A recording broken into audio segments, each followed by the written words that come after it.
Hello everyone, welcome to my YouTube channel.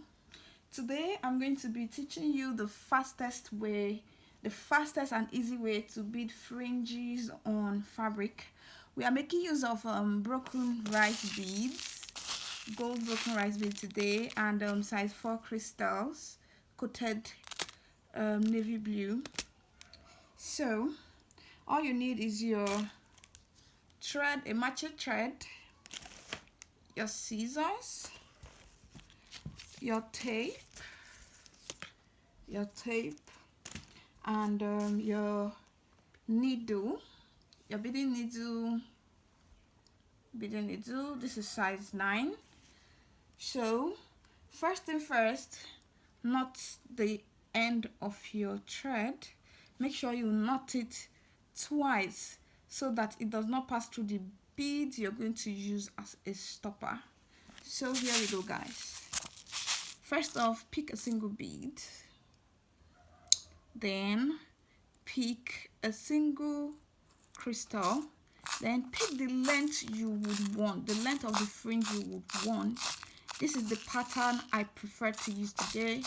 If you would prefer your crystals more than 1 or 2, it's fine, depending on what you want. Then take it to your fabric. Okay, drag the bead down the thread.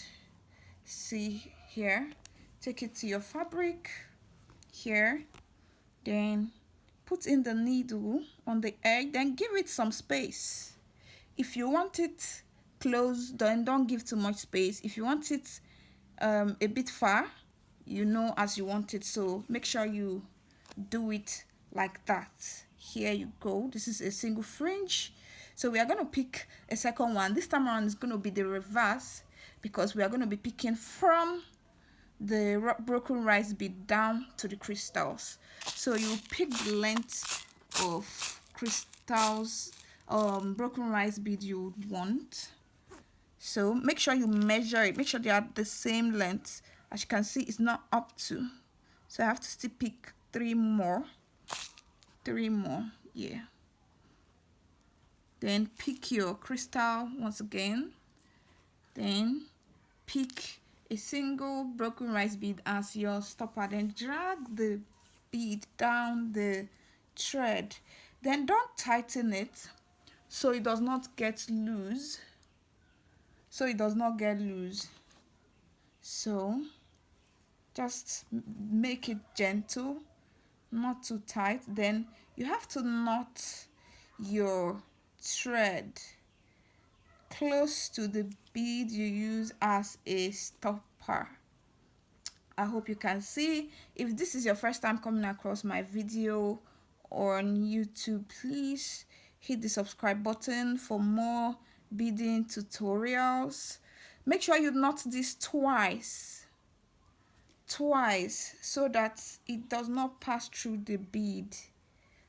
Okay, so this is it. Then you cut. Don't cut too close to your knot so it doesn't lose. So when you're done, this is how the fringes are gonna appear. This is how the fringes are gonna appear. Aren't they beautiful? So please hit the subscribe button, like this video, share, save, comment your opinions, and you can possibly send me your sample when you're done doing this. It's so beautiful. Thank